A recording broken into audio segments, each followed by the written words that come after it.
I want to say peace and blessings to all you guys tuning in.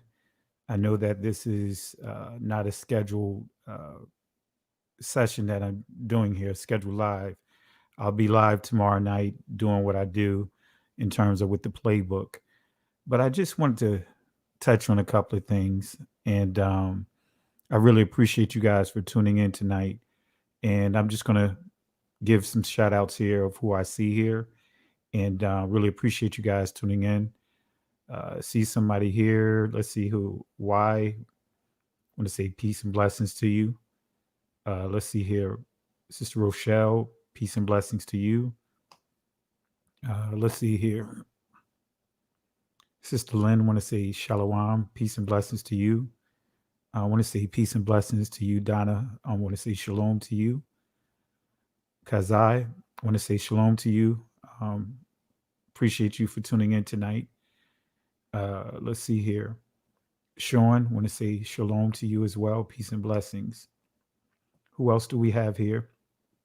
My buddy Jay Highstyle.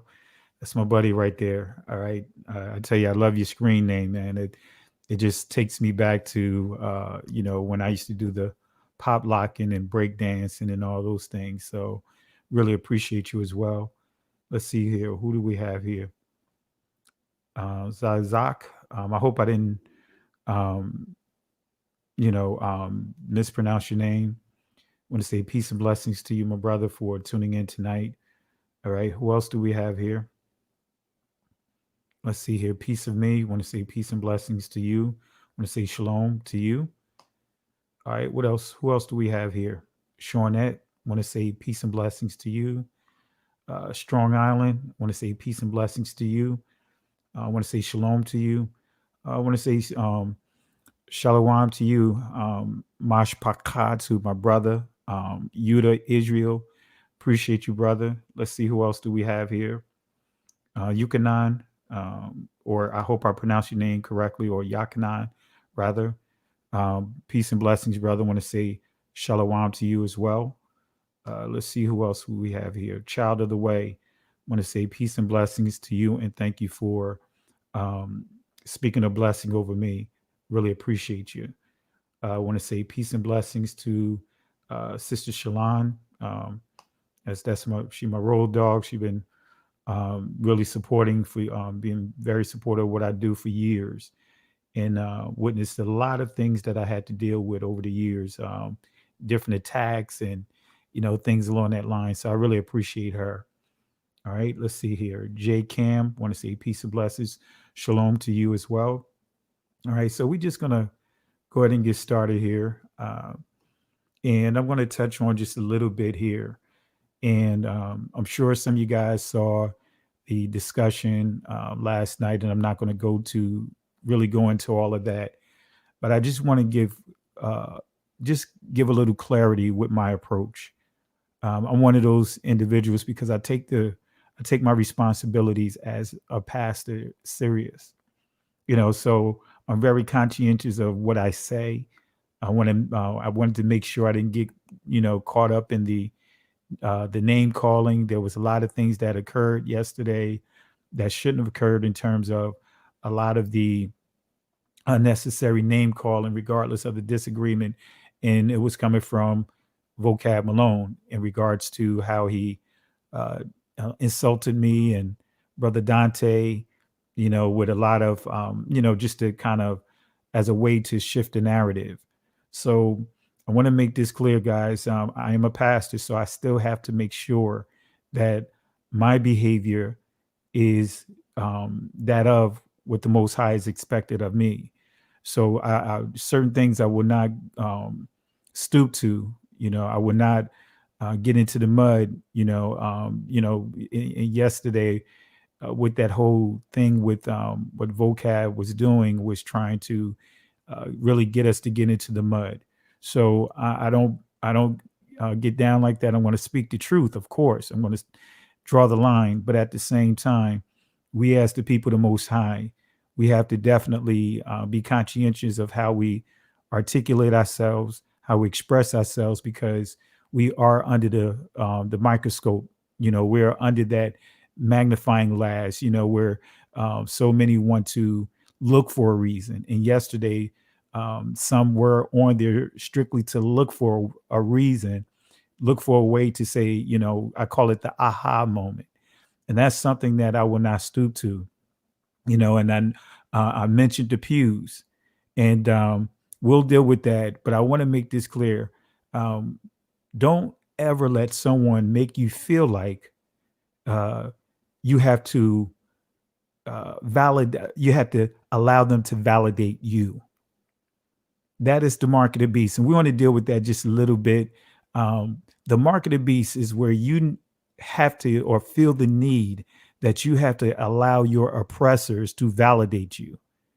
If you remember last night when Vocab said, "Hey, I'll challenge you to a debate about what? My heritage, the church down in Savannah, where my great great uncle pastored. Why am I going to challenge you about my own heritage? I don't need you to validate me. That's why I was very stern on that. No, I'm not going to debate you on my own heritage. Where would it go at? What for? Who is it appeasing? No, deal with your conversation. The conversation was between you and Muhammad, but you brought me and Dante in there and said, even lied, So I just want to just touch on this a little bit. And the reason why I want to make this clear to you, family, you don't have to validate yourself to anyone. I'll say that again. You do not have to validate yourself to anyone, especially those that have insulted you, those that have oppressed your people. You don't have to validate yourself to anyone. And so we are going to, deal with it. Actually, I'm going to do a presentation. I may even do it a special session tomorrow night on the identity theft, and I'll touch on some of the pews. But it's a lesson that I've taught for almost 4 years in our assembly, until it got to the point that the people started memorizing certain key areas, which was good. And I'll touch on a few things with that and give you some historical information and some of the things that really helped our assembly as we continue to transition out of Christianity. So I want to just make that clear that I've never been one to get in the mud with anyone, because as a leader and with you guys in the positions that you guys are in, people are watching you. And our actions can be the determining factor whether or not someone wants to draw closer to the Father or get away from him. See, there's a lot of hurt people leaving Christianity. When I say hurt people, our people are leaving. The exodus is happening right now. There is an exodus that is causing us, that's really, the spirit of the Most High is what I'm going to say, that is really pricking our hearts to come out of the very system that the people that have enslaved us created. Right. So I want to deal with this mark of the beast. I want to give you another perspective on here. Let's see here. Um, let's see. Let's look at some of the comments real quick here. Yeah, exactly. See, he wanted to put it out there, and you could tell when people trying to soapbox, You know, he wanted to be selective on what he wanted to debate. Like, for example, uh, the pews. Who's going to? I'm not going to debate the pews. He wanted to debate what he think is an easy push over the 400 years. But he didn't want to debate the real meat and potatoes of who we are. What he never answered the question about about the Israelites. The Ashkenazis that's in Israel. He didn't answer the question.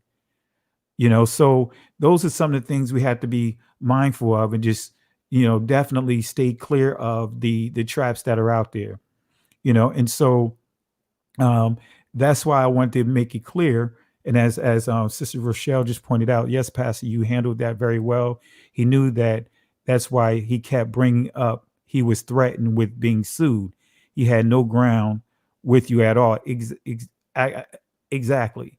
And so, if that's why I made it clear. Even then, you know, when with the Hebrew, I'm not going to have to prove anything. Yes, I can read Hebrew, ancient and modern, right? Or what should I say, Israeli? But I'm not going to prove. I don't have to prove nothing to you. So this is why I wanted to deal with the mark of the beast, and I hope that I want to say salama to my brother Yakoba, and I want you guys to really pay attention to this text here, right? And Yakoba, let's get together. I got Sister E didn't send me your information, so I definitely want to get with you, my brother. Really appreciate all that you do, and guys, I really want to deal with the mark of the beast, and I want to show you another angle of understanding the mark of the beast, because I'm gonna make it clear that mark of the beast, right?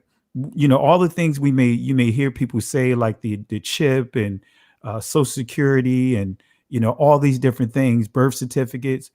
Guess what? Those things are used to who? Used for what? What purpose? To validate you, right? So ultimately, the mark of the beast is what? It is a thing or a system that's put in place that you have to what? Use to validate who you are. And I'm gonna share this story real quick before we get started. And I'm gonna deal with this real quick, and I'm gonna tie it all in together. And this is why where my stance, and some of my brothers like Jacob and all, we don't have to prove anything to no one. It's all about our community.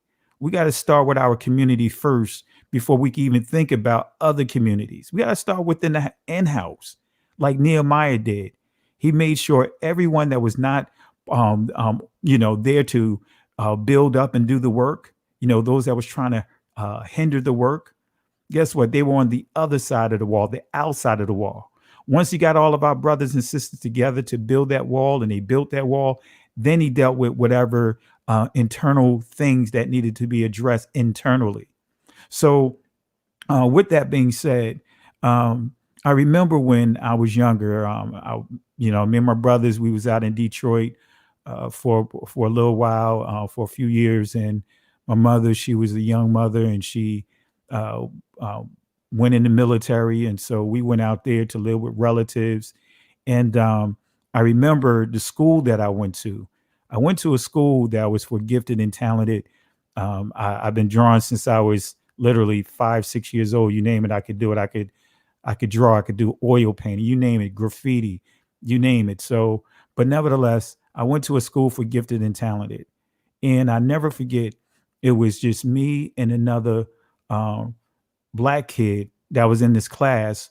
That was it was like 30 of us, but it was two black kids, and the rest were white kids, and it was a black boy, same age group. Actually, he was a little older than me because it was an advanced class, and I was young at that time, younger, the youngest in the class.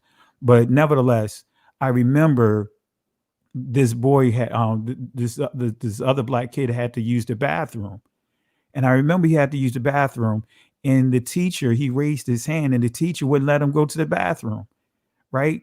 And he kept asking. He said to the teacher he's going to use the bathroom on himself, and the teacher would not budge. So the end results, he used the bathroom on himself. And guess what? the kids, the white kids start picking on him, right? Because of him, what? Peeing on himself, urinating on himself, right? Let me, use a better choice of word, urinating on himself, right? For some that may even take offense with me saying the other term. But make a long story short, me being who I am, right? At a young age, I decided that, hey, I said to the teacher, I have to go to the bathroom, right? And the teacher did the same, said it would not let me go. So I did what my grandmother taught me to do, right? If you got to go, you got to go. And she'll deal with it later. She'll come up there and deal with the aftermath. So guess what I did? I got up and walked out the class and went to the bathroom, right? Didn't get in trouble. The teacher tried to get me in trouble. But why am I saying that? Right? We are taught in the institution and how to um be trained to do certain things, to have certain behaviors. We're taught that permission slip at a very early age. That permission slip is nothing more than a ticket that our ancestors had to have with them. If they, as far as when they was enslaved, they had to have a ticket. And if they didn't have a ticket and they were not on the plantation, right, the slave owner's plantation, the slave masters that owned them, if they had a ticket, did not have a ticket, then what can happen is any Caucasian, any white person can grab that slave, discipline that slave, and hold that slave until their master located them. That's that permission slip. That's that ticket. They had to carry a ticket. Look it up.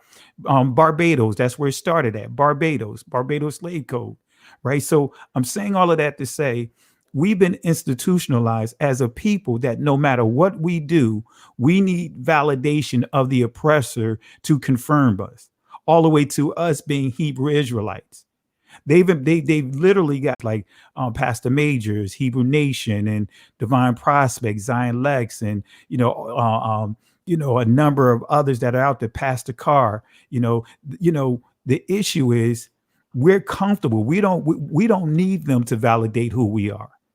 We good with being free from their system. Right. So that's why I wanted to really touch on this real quick. And I'm going to show you the scripture. I want you to get another perspective of the scriptures, because even I did a lesson on the rapture. Right. Guess what? Just to give this quick thought, we've all been raptured. Our people have been raptured. The word rapture means rape. Right. And it means kidnapped. Guess what? We as a people, we have been raped and we have been what? Kidnapped. We've been kidnapped. We've been raped. We've been everything, every evil imaginable thing has been done to our people. So we've already been raptured. We've already been raptured. We are the children of our ancestors who have been raptured, who have been kidnapped, who've been raped, who have been murdered, who all sold. All right. We have already been raptured. I said again, we have already been raptured. All right.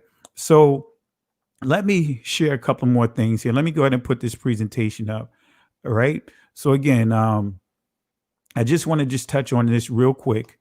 I want to bring this presentation up. This is a presentation that I've done on the book of Revelations. I've been teaching this for Yah knows how long. But nevertheless, let me show you something here. All right. This is Revelation chapter 1, verse 1. And of course, where you see Yahushai in your Bible, it's going to say Jesus Christ. All right. But I'll just read it here real quick. We'll deal with it real quick. And if anyone have any comments or things that you want to share, feel free to do so. The revelation of Yahushai HaMashiach, Jesus the Christ, which Yahweh gave unto him to shew unto his servants things which must shortly come to pass. And he sent and signified by his angel unto his servant John, who bear record of the word of Yahweh. And yours is say the Lord, right, or God, and all of the testimonies of Jesus Christ, Yahushua HaMashiach, and all the things that he saw. So When we go down to like the eighth verse, in the eighth verse, it says, a voice spoke to John. But this is what's kicker right here. This is what's key right here. It says, I am the Alpha and Omega, the beginning and the ending, saith Yahweh, which is and which was and which is to come, the Almighty. So I'm going to break this down real quick and I'm going to highlight what that mark of the beast really is. Okay. So I am the Alpha. Now we have to understand that the disciples, their language of that time was Hebrew. It was not the Greek. If you read Eusebius and some of the early, what they would call church fathers, but if you research and read, for example, Eusebius, I'm just going to highlight him. He makes it clear that, for example, Matthew, Peter, Paul, he said they wrote their letters in the language of what? Their native tongue. They wrote it in Hebrew. So when we understand this, guess what? When we reading the what many would refer to as the New Testament, and I explain why I refer to it as the renewed covenant, but you could also refer to it as gave clarity on what testament really is. The testaments and testimonies of who? The disciples, right? Of Christ. But nevertheless, when you see it says Alpha and Omega, we have to look at it from a Hebraic school of thought.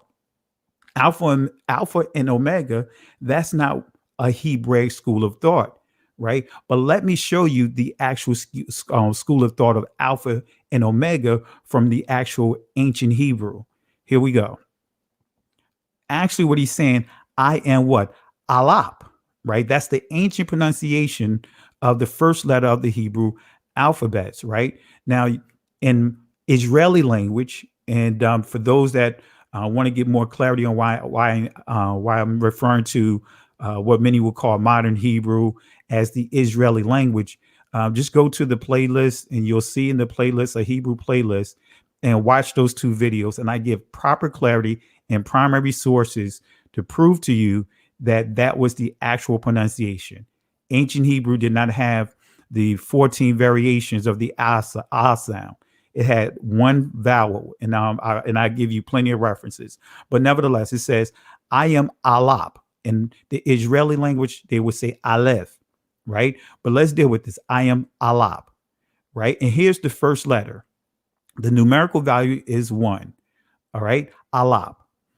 It means leader, strength, power. It also means teach. And this first letter refers to the Most High. It always refers and points right back to the Most High. Actually, all the letters do, right? But this is a key letter right here. And I'm going to show you why it's so important to understand this letter right here. Okay, because this letter is the foundation to the responsibility that would teach you the responsibility of a man, right? Or a father, which is Abba, mother, Ama, right? Notice they both have what? The right? But the second letter is what kind of gives you more of an idea of their responsibility. Because guess what? A father is supposed to be the leader, the strength, the power, have the authority, be able to teach, right? But then the next letter is Ba or Bayath. In the modern Hebrew, it's Beth, or should I say Israeli language is Beth. So the first two letters, you have the first word, which is father, Abba. And that Beth means, or Bayath means household, bloodline. Okay. So in the pictograph, it looks like the aerial view of the tabernacle or the temple, right? So nevertheless, guess what? Ba means house, bloodline. So I just defined the responsibility of the father just off the first two letters. Leader, strength, power, teach. Responsible for what? Protecting what? The bloodline, the household. But then when you look at mother or Ama, right, you will see the same leader, strength, power, teach. But then the Mayan, which in the Israeli language is referred to as the Mem, right? That letter means water, but also transition. And one thing that's a gift of with women, especially when we think about like our grandmothers and the older women, they have a way of talking to you to help you through what? Transitioning. My grandmother was excellent of teaching me how to make transitions or encourage me through transitions that I had to deal with.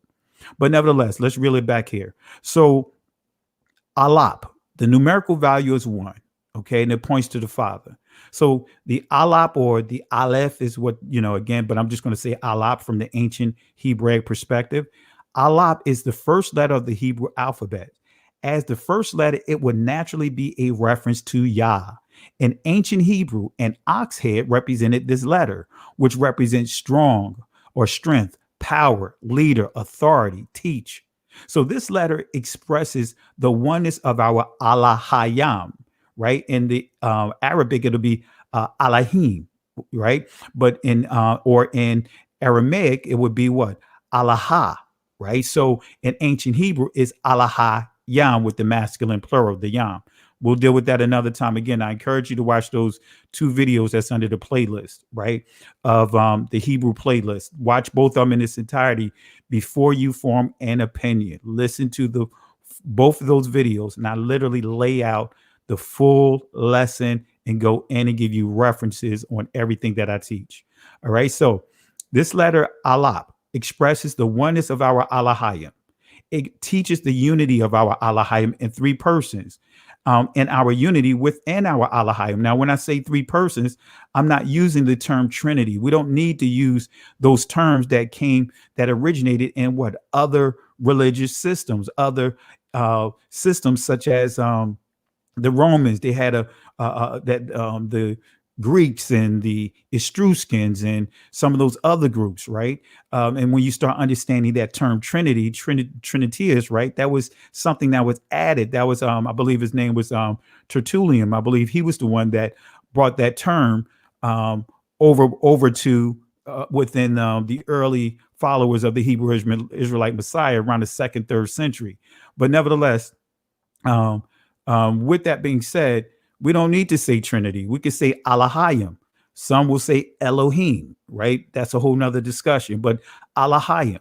All right. So when I say that, the Father, which is Abba Allahayim, the Son, which is Ban Allahayim, the Holy Spirit, Rawak Allahayim.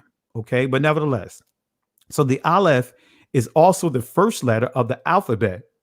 So it reminds us of beginnings. The Alap is the key letter of the Hebrew alphabet. It's the key letter. So in modern Hebrew, and I'm going to say this again, I want to do this disclaimer from some of our brothers and sisters that uses the modern Hebrew, which is also where you get to learning biblical Hebrew. It's still filtered through the modern filters. I'm not here to insult anyone. I just want to give you clarity here and give understanding here. So in modern Hebrew, the aleph or the alap is silence. Dama, it is silence, right? So this is giving you some 101 ancient Hebrew student grammar, right? It says, you see here, of course, it's from the modern perspective or the Israeli language is aleph and ayin, right? So you see it's silent, tells you that it is silent, okay? And notice where you see below there, right? You see the vet and the va, right? That makes the V sound. So that anyway, I'm not going to get into all of that, but just wanted to focus on those two letters. The ayin or the ayan, the alap, or some would say aleph, those two key letters is silent. One letter means what? To watch, while the other letter points us what? To the Father, right? But nevertheless, the Hebrew definition of silent, let me break this down real quick. It says to be dumb, stop, perish, cease, cut off. Let me say that again. Dama, right, means to be dumb, to stop, perish, cease, cut down, cut off, right? Goes on, quiet self, rest, be silent, keep or put to silence, okay? So again, silence, dama, means to be dumb, to stop, perish, cease. Grab hold of this. There is an all-out assault to silence. In other words, dama, the alap. And I'm going to show you something here. Let me give you the law here. Deuteronomy 25, verse 4. Thou shalt not muzzle chasam, the ox, when treadeth out dayash, the corn. Okay. I'm going somewhere with this because Apostle Paul also echoed this scripture here. But let me tell you why it says here, why this is important, why the Israelite was giving this law. Tread out means to judge. So this law prevents muzzling chasam, an ox, while working, right? So an ox was often used to trample across a threshing floor in order to separate the ears of grain from the stalk. So silencing the alap, right, the and treading the corn is an attempt to stop, change, and modify judgment, right? So we have to allow Yah's alap to silence Dama, the inner chatter within our hearts and minds, to not silence Yahweh, Yah, not to silence him. Let me break this down real quick. So I am Alpha and Omega. So actually the first word would be I am what? The right? Alap, but the sound that it makes is the and I'm going to show you here. Now we're going to deal with Omega, right? I am the Alpha and Omega, right? Let's bring this all together. This quote is actually referring to what? Signs. When it says I am the Alpha and Omega, it's not what we've been taught, beginning in the end, because we know there's no ending to our Father, right? There's really no beginning to him, right?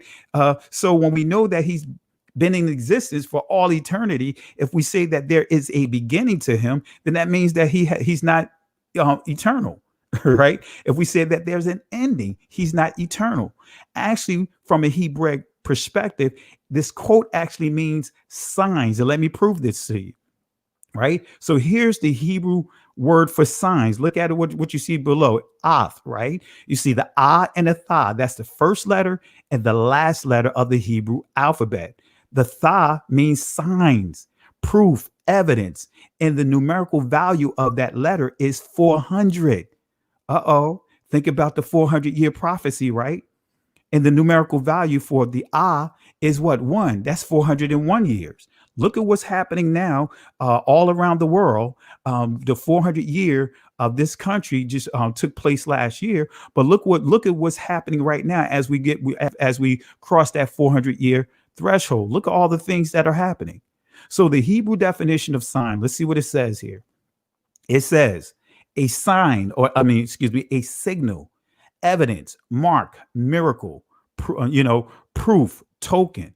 Okay, so I want to say that again: a sign, evidence, mark, miracle, proof, evidence, right? So we got to make a note of that. So a sign is a distinctive and uniquely recognizable. A sign is distinctive and uniquely recognizable. So there's only one source of all signs. It comes from the Father.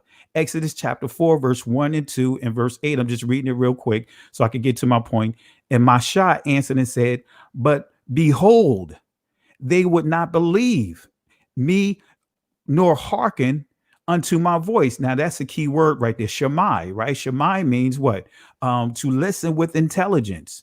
For they will say, Yahweh hath not appeared unto thee. This is Moses, bringing this concern up to the Most High, right? And when you see the word after believe is amayan, right? But actually it comes from the primitive root word aman, which means you see believe, it means trust, it means confirm, it means permanent, it means consistent. And another key thing is what? Go to the right hand, right? So that's what that word aman mean. And here's amanyan, which is, again, comes from the primitive root word aman. That's how you pronounce it in ancient Hebrew. When you say amen, that is a transliteration. That is the Greek influence. That's amen in the Greek. But in ancient Hebrew, it's aman.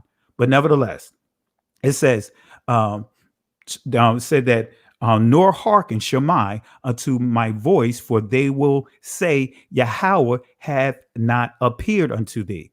And Yahweh said unto him, what is that in thy hand? Right hand, yad. And he said, a rod. right? So the Most High is pointing to what? The first sign is what? The rod that hit the staff that Moses had. And guess what? The lamad in the modern or Israeli language, they would say lamed, right? Guess what? The thing breath is a staff. It looks like a hook when you turn it upside down, right? But nevertheless, it says, what is that in thy hand? And he said, a rod.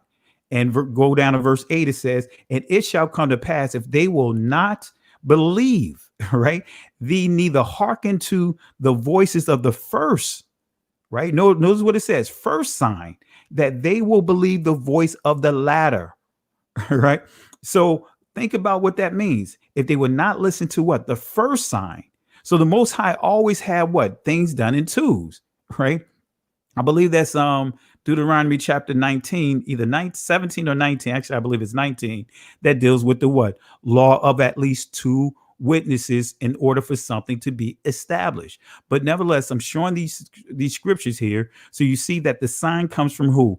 The Father, the Most High. It comes from the Most High. The signs are not coming from anything outside of that. The Father, the Son, and the Holy Spirit. The Father, Son, and the Holy Spirit. And we see right here, the Most High, Yahweh, gave Moses a sign. Let's wrap this up here. Let me get to my thought here. So signs, Ath, were given to Moses, Mashah, directly from Yah, right? So Moses, Mashah, was given signs from Yahweh to show and prove his authority to Israel, who had never experienced his power. So the key to the Hebrew word for signs, let me tell you what's the key. Here it is. I explained it to you. The Ah, which means leader, strength, power.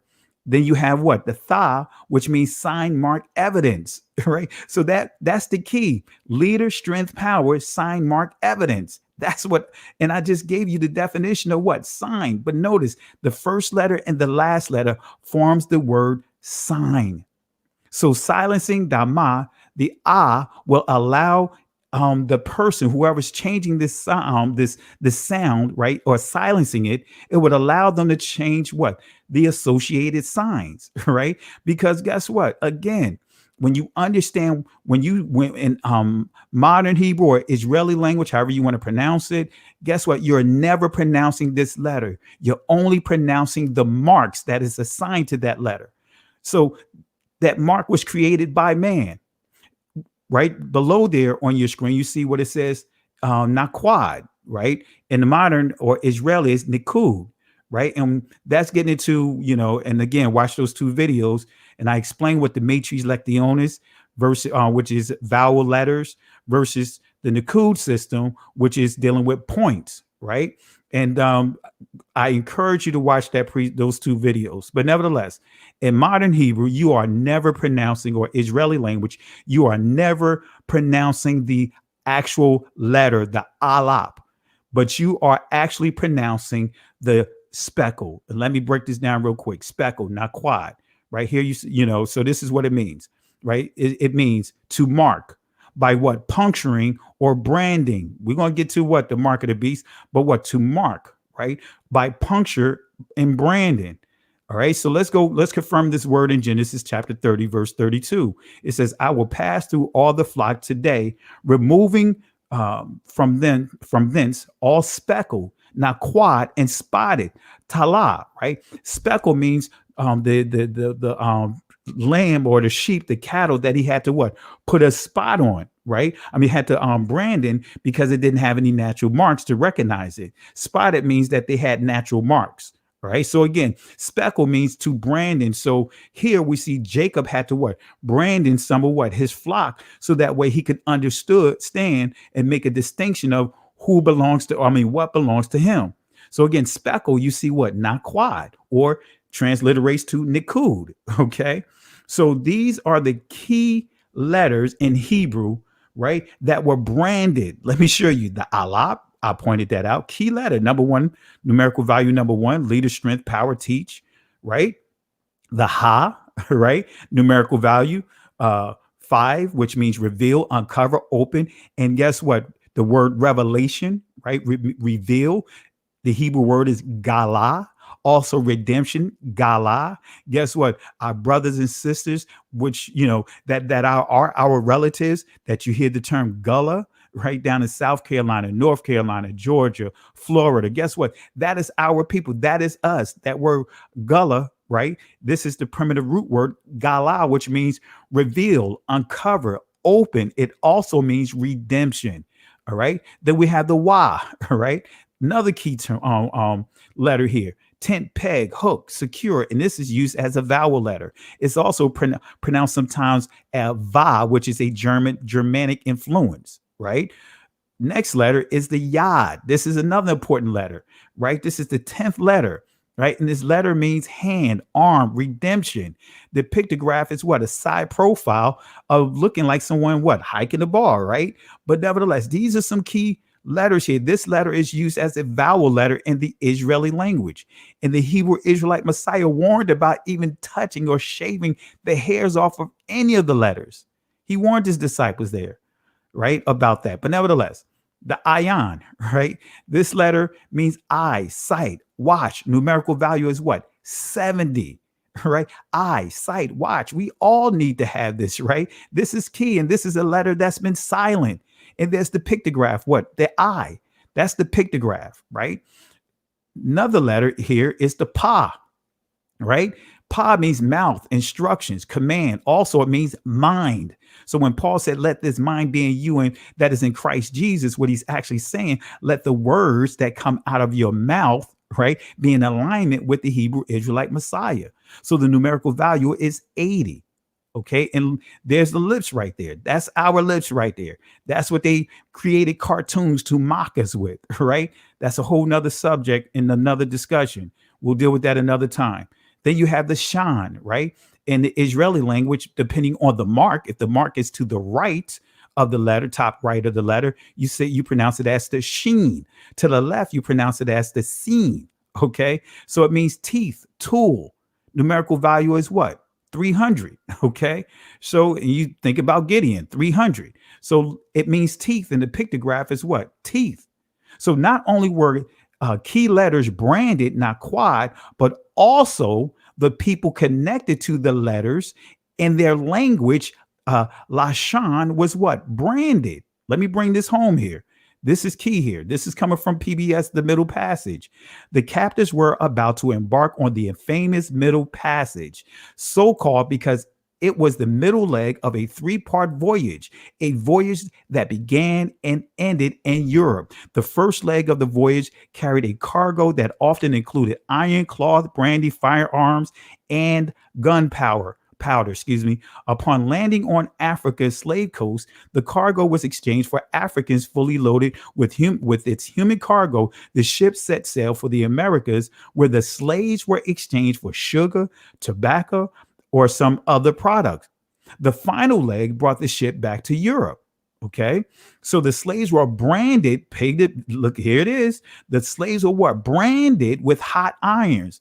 They were branded, not quad or nikud, with what? Hot irons. Not only was the language branded, now we see what? The people behind that the language is associated with has received what? A mark. So there's a mark on the language, and Revelations touches on that. I believe Revelations chapter 15 touches on that, about the language and what the people, right, that mark. So the slaves were branded with the hot irons and restrained with shackles. Their living quarters was often a deck within the ship that had less than 5 feet of headroom. And throughout a large portion of the deck, sleeping shells cut this limited amount of headroom in half. Lack of standing headroom, and it says what's the least of their problems, right? But I brought up on your screen here, and guys, notice this right here. Notice this right here. This is the fleur de lis. This is the fleur de lis. This is what our ancestors were branded with. This is what they used to cut the hamstrings. This tool that they used to castrate. The tool that they used to split the nose of our ancestors. You can look up the Barbados slave codes. Slit the nose of our ancestors. Did all kinds of things. This is what they branded our ancestors with, the fleur de lis. That's what it's called, the fleur de lis. You see it everywhere. You see it all through the artwork of the church, as far as the designs. You even see it on the pair of Stacey Adams. You see this design all over the place. right? This fleur de lis, which is also called the lotus flower, right, which is coming from what the Babylonians and also the Egyptians in the 10th century, the Pope decided to take this symbol, take this sign, and instead of this being called the lotus flower, they decided to what? Take it and call it what? The fleur de lis, which represents what? The Father, Son, and the Holy Spirit. You see different variations of this symbol right here. Even if you look at the one of the videos that I showed with Vocab Malone with on the show with the Durban guy, you'll see a sign that looks similar to this right here. Right, you'll see this sign right here, the mark. This is the mark that they put on our ancestors. We could not buy, we could not sell, but we were recognized as being what? Their property. Just like when Jacob, I mean not Jacob, yeah, Jacob, when he again he branded, right, those that did not have a natural mark. He branded the sheep, he branded his cattle, so that way he knew what belonged to him. Now, could our people at this time, could we buy or sell? See, that's what the mark of the beast is. That mark of the beast is we needing or feeling the need that we need to what? Have the mark of the enemy, the mark of our oppressors in order to function. That's why I want to show this here. So slaves were also branded, now quad, if they made any attempt to escape. Now, this is the the code Noir, right? This is the code Noir, which is also referred to the Black Code, which comes originally from the Black Code of Barbados. But it says this makes it imperative on its masters to impart religious instructions to their slaves. Let me say that again.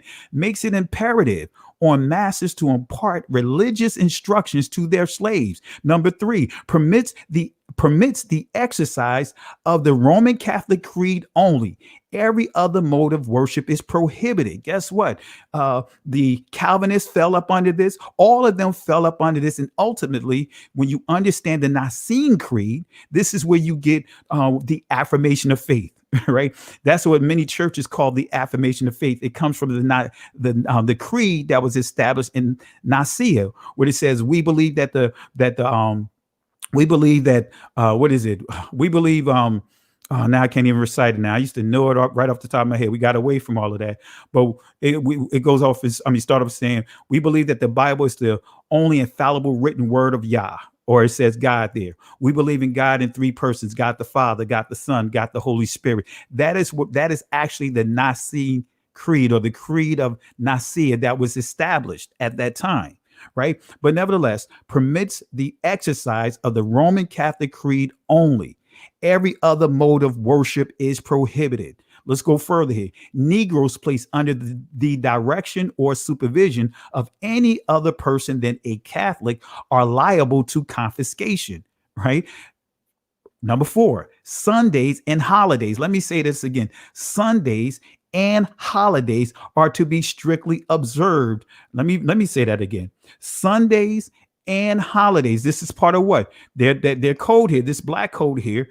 It says here, Sundays and holidays are to be strictly observed. What? Let me say it one more time. Sundays and holidays are to be strictly observed. All Negroes found at work on these days are to be confiscated, right? It goes on to say this, right? It says this: the offender shall be branded with the mark of what? The fleur de lis, all right, this is dealing with our people, right? The offender shall be branded with the mark of what? The fleur de lis. What? Let me say it one more time. All right. For the people in the back, the offender shall be branded with the mark of the fleur de lis, and should be aggravating circumstances, capital punishment may be applied at the discretion of the judge. All right. So that's the point I really wanted to bring out. I could go further with this. And let me go back here. Let me bring up the other slide here. So I want that fleur de lis to be on the screen here. I want to show you guys and give you another perspective to get you to really understand when we start talking about the mark of the beast. Guess what? That's dealing with our people. That's dealing with our people. It's dealing with Israel. This is not dealing with the oppressors. See, when we start understanding the construct of the church, right, and they start teaching these prophecies, they put themselves up under the prophecies. There's a prophecy for those that enslaved us. There's a prophecy for those that decided to put marks on our skin, as Leviticus teaches that we're not supposed to put marks on our skin. We're not supposed to put tattoos or special markings like cuts and things that you see certain tribes would do. They put this mark on us. And they really subjected our people to all kinds of cruelties. But this is the mark right here, the fleur de lis that looks like what? The 666. You'll see this mark everywhere. This is what they marked our people with. This is the mark of what? The New Orleans Saints. Notice what they call themselves. The New Orleans what? Saints. And yet we have our people supporting those that football team. Why? Because most don't even know the history of this right here. That fleur de lis, we should, just like the Native Americans rallied to come together to have the Redskins change their name. Guess what? This is what we should be doing right here.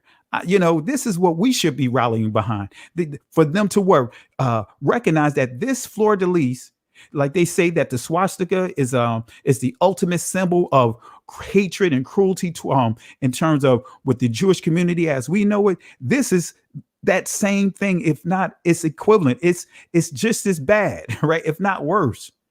We got to understand this thing right here.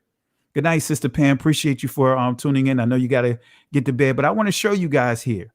This is the stuff that we have to start taking the levels, the layers of this European centric understanding of the text off of it.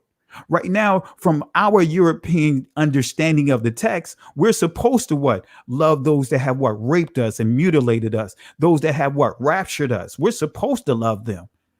That's not what the scripture says.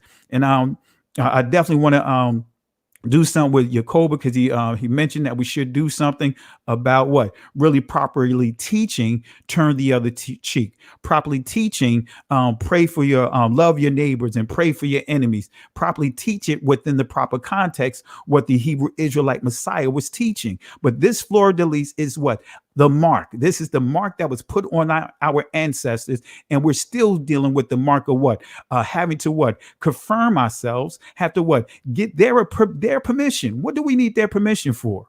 That's why I refuse when I said the vocab. I don't have to prove myself to you. I don't have to prove myself to none of you guys. I know who I am. So don't feel like you have to prove yourself to any of these guys. That's what that's what these urban apologists. As a matter of fact, it's above the urban apologists. That's what the system, the religious system of Christianity, the religious system of Catholicism, which is still the same thing. Also Judaism. Our people have always had to do prove ourselves to them. When we look at for example, the limbas, who's in the midst of it? Who's in the midst to try to confirm who we are? Who's in the midst of it saying that we confirm that the limbas are Israel, the very people that had us as slaves, now saying that we're brothers and sisters, we rubbing elbows together? No, you enslaved our people. I've already proved that a number of times, over and over again. That is the mark of the beast, guys. Feeling like we need to have them to validate us. Now, the Most High has a great way of doing things. He'll take what they put together for evil and turn it around for our good, like with the institution of race. Right? I'll do that presentation again where I use the legal system to prove that the Jewish community that as we know it today, are not the people of the book. Right? The legal system. I don't have to use any of the common books that are out there. I don't have to pull out From Babylon to Timbuktu. Actually, I don't even use that in any of my discussions. I don't have to use any of those things. I can go right straight to the legal system and prove that they are not the people of the book. But yet we still have to use them to validate us. You have them validating what the Ethiopian Israelites. And what's the commonality? They're sending books. They took and used the Israeli language or letters, which is the Syriac block letters, and also the Ge'ez, which I call it Ga'az, because the original language did not have all the variations of the vowel sounds. That was added in the 5th century. Okay. But nevertheless, what do? They created books. They have a version of Amharic rather, and also have the Israeli, or should I say the Syriac block letters with their language behind it, right? Sending books to further what? Stay in the midst of what we got going on. Doesn't that sound like the playbook? To make sure that they have their hands in the middle of what we're going on. I mean, what's going on among our community. That is what this means right here. So I just wanted to take some time out here, guys, and just kind of jump on here and, show you guys that we do not have to be subjected to this mark. You don't need anyone. You don't have to confirm or need someone to validate who you are, because the Most High is waking up his people. The problem is we're waking up and we are what? Fulfilling the scriptures. We are having an exodus right now from out of the systems of Christianity and Catholicism, and the prayers that our brothers and sisters do not get caught up into what? The Judaism, because many of our brothers and sisters are jumping right out of the fire of Catholicism, Christianity, and jumping right into the fire of Judaism. So I hope and pray that you guys really grab hold of this. I hope and pray that I'm not watching the chat, so I don't know all the comments that was posted there. I just hope and pray that you guys are just really listening to what is being said. So again, it's all about money. It's all about what? Staying, staying in our business. And we see that spirit hovering over our people right now. They want to stay in our business. And they want to make sure we stay what? In that place of not knowing who we are. As the 83rd book of Psalms refer to what? The hidden ones. We are the hidden ones. I'll say it again. We are the hidden ones. It's been hidden from us. It's been kept from us about who we are. And now that we're coming to the understanding, this awakening is spreading like wildfire. Now they're trying to do whatever they can to demonize it. It went from, what's some of the terms? Actually, the term that they came up with was Black identity extremists. Now they're making the term woke into a bad word. They're making awaken into a bad word. I saw on Facebook an assembly out in North Carolina. They just launched their assembly a couple of months ago. And so they created a Facebook page called The Awakening. Right. And guess what? Facebook took their page down. Literally took their page down. Why? Because it's bigger than just the woke church. It's bigger than that. That word awaken, that word woke, stay awake, was always associated to our people, who is what? Coming to the understanding of the social injustices, the things that we've been on the short end of. So that's what it means. It's always been associated with our community. So when you hear these guys using those terms, woke, they're dealing with not just Bishop Mason, the woke church. No, they're dealing with all of us. We have to see that, and we have to rally together. And that's what they don't want us to do. They don't want us to rally together to be one voice. So I hope and pray, guys, that this helps you. We'll be back online tomorrow night. We'll continue on with our discussions that we've been having. And I'm going to deal with Nassim Black tomorrow night, deal with him some more. I dealt with him a few weeks ago, but we're going to get right back online with that and deal with Nassim Black, the hip hop artist that went from Seattle, converted to Judaism. And now he's really becoming the face of bringing Judaism to our brothers and sisters, to bringing that system to our brothers and sisters. And he actually is winning a lot over to that. So we're going to deal with that tomorrow night. But I just want to jump in here and just make it clear, guys, we don't have to justify ourselves to no one. Stop jumping on these platforms. Don't jump on the platforms, and I know most of you guys don't jump on it because you're supporting them, but you're jumping on there to to really state the case, to state the claim, to speak against it. But guess what?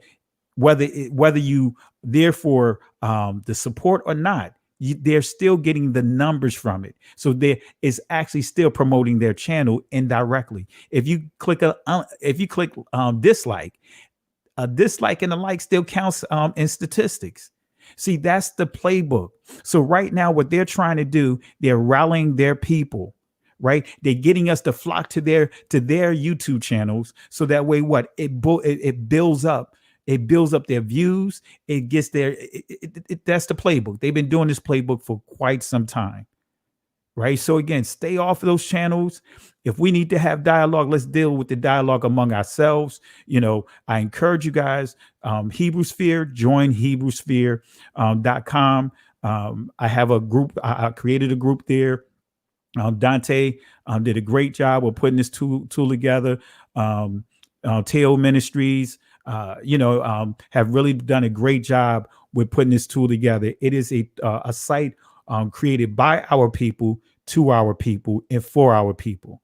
All right. So again, I really appreciate you guys for tuning in. And again, tomorrow night we're going to go in like how we normally do, and then this Saturday night we'll deal with Halloween Part 2. And I got some great information I'm going to share with you some more. So again, remember, when you see this fleur de lis, when you read about the mark of the beast, don't generalize it. It's about Israel. From cover to cover, it is about Israel. That entire Bible, Dabar HaKodesh, right? Or Sapar, right? Which transliterates to Sefer. That entire Bible, every writing is referring to Israel. It refers to Israel. So when we deal with these signs, when we deal with Revelation, it's dealing with Israel. Israel is at the front row seats here. Am I disregarding others? Not at all. But guess what? It's dealing with Israel. And I want to make that clear. It is dealing with Israel. So again, I just want to put it out there. Don't deal with any more of these guys, because these guys do not want to have dialogue. These guys want to just look for aha moments. They want to start trouble and division among our people. That's all that whole thing was yesterday. Last night was deflection and try to cause division among our people, or get us rattled to start to behave a certain way. So let's give it to 3-piece tonight.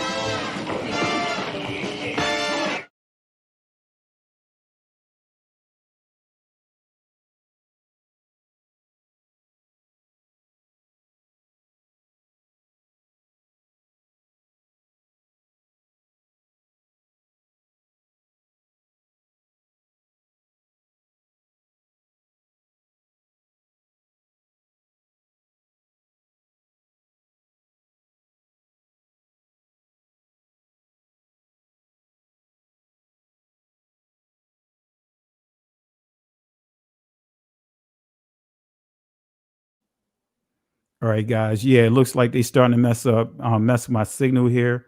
And so let me do something real quick before we get up out of here. It looks like they starting to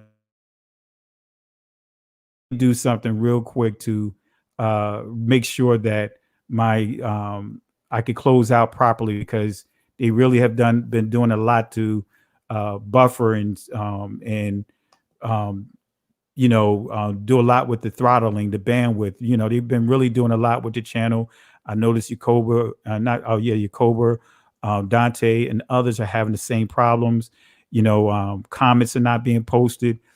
People are saying that they're posting comments, and it's not posting. And I've actually been witnessing that, and seeing people.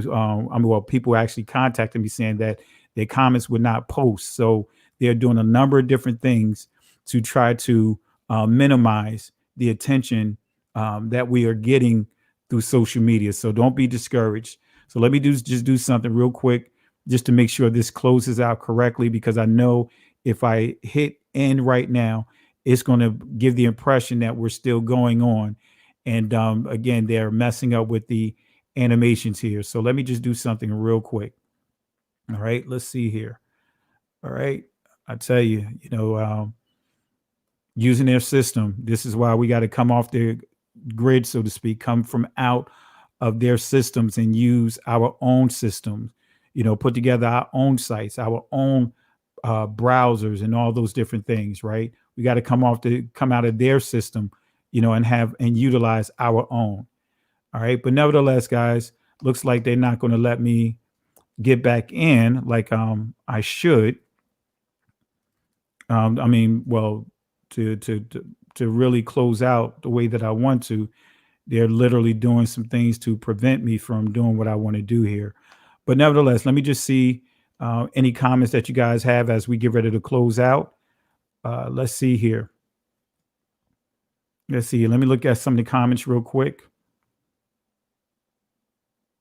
All right, let's see here.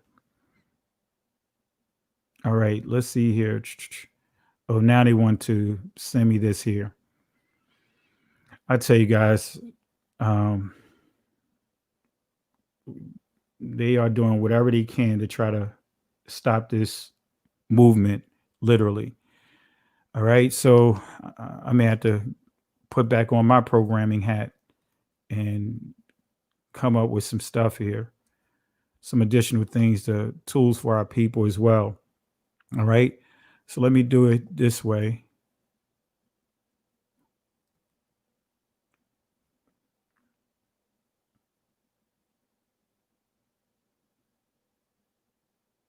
Bear with me 1 second, guys.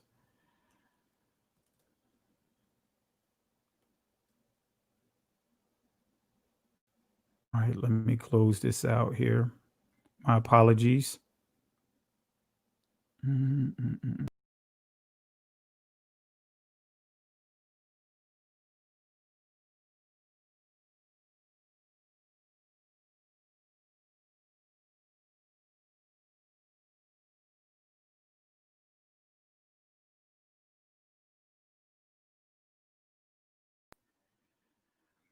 All right. Like I said, they're trying to do whatever they can. They're trying to do whatever they can to really mess with the views here, mess with the information here. So I'll say this again, guys. Let's just be alert, Shemai, listen with intelligence. Let's just pay attention to everything that's going on around us. And again, I just want to do this quick lesson here just to really encourage you guys, so that way we can improve on our discernment. So, nevertheless, let me just go through here some of the comments here before I wrap up. Let me move my mic over. Let's see here. What we got? Who do we have here? I can see you guys now. For some reason, not some reason, they were just really messing with my stuff here. So let's see here. All right. We woke now. Put the link in the chat, please. Okay, we'll do that. Let's see here. Yvette 78, exactly, Pastor. Let's see here. Dimitri Toda, yeah. Thank you as well. Tawada to you, my brother. Let's see here.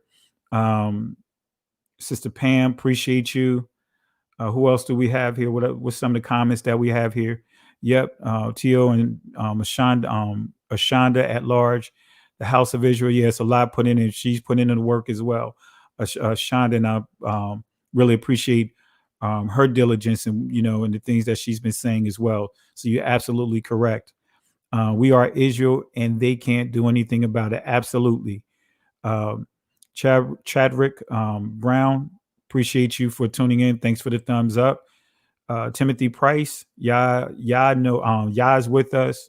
We know the enemy is busy. Absolutely. Jay Cam, they are censoring the truth. That's right. That's right. But they can't stop it, right? No weapons formed against us, right, shall prosper. It's going to form, but it's not going to prosper. It's not going to do what they designed it to do. All right, Timothy, too late. That's right. What else we have here? Avia. There's Bondtube. Okay, yeah, that's right. Issachar created Bondtube, right, which is had the features of YouTube, literally. So that's a good tool right there. So I want you guys, encourage you guys, Bondtube, I believe Bondtube.com. And I'll see if I could get them on here to really talk about that as well. See if I could get Dante as well to really share their platforms. Appreciate you, Sister Rochelle. Yes, every time I get a heart from the channel, YouTube takes it away from my comments. Yeah, It's they've been doing a number of different things. Shaviva, too late. We woke now. That's right. We woke now. For real. Can't stop the movement. And matter of fact, I'm gonna put some T-shirts together just so that way, if anyone wants to have the T-shirt, we woke now. That's right. We woke now. They can't do anything about it. Right? Anything about it. Who else do we have here? J Cam, I mentioned you. Let's see here. Well, with that being said, family, just wanted to just go through here and just do something real quick, just to kind of uh, touch on last night. Don't let it get to you. Don't let it irritate you. Because again, they're doing what they're supposed to do. And what I mean by that is, when you have that spirit of the oppressor's going to do what they're supposed to do. Satan is going to do what he's supposed to do, but we have to do what we're supposed to do. All right. So I'm going to say that again. We are supposed to do what we are supposed to do. All right. So let's wrap this up. So with that being said, family, I want to say peace and blessings to Prophetess Shawnee, Sister Shawnee. Really appreciate you, sis. We're going to get the T-shirts together, and we're going to start just, I'll start posting. If you guys want a T-shirt, woke now, you know what I mean? We're going to put something together on that, so that way we can really start spreading the word. Woke now, nothing you could do. Right. All right. So with that being said, let's see what else we see here. True Israel is being persecuted abroad. We will move ahead by the will of the Most High and keep fighting strong. Absolutely. And on that note, I want to close out with the final thought that what I share with our assembly, and you guys probably catch on to it every time we come together. I want to close out with this thought. This is what Moses said to the children of Israel in Exodus chapter 14, verse 13 and 14. He said to them, he said he told them, he said, fear ye not, stand still and see the salvation of Yahweh. He said, these Egyptians that you see today, you don't ever have to deal with them again. Right? That stronghold that you're dealing with, you don't ever have to deal with it again. Egypt means siege or besiege, right? Come from the word siege, which means to surround. And when we think about snakes, especially constrictors, they wrap around their prey to keep them from what? Breathing in. So every time you let out a breath, right, they tighten their grip.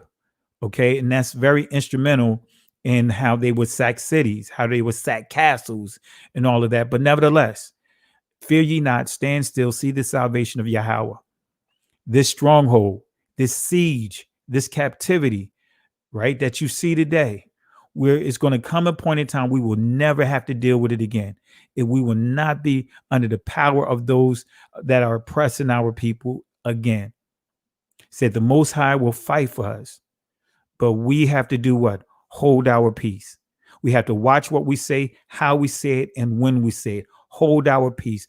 Don't complain. Hold our peace. Don't compromise. Hold our peace. Stand our ground. Hold our peace. Can't go back. Can't stay here.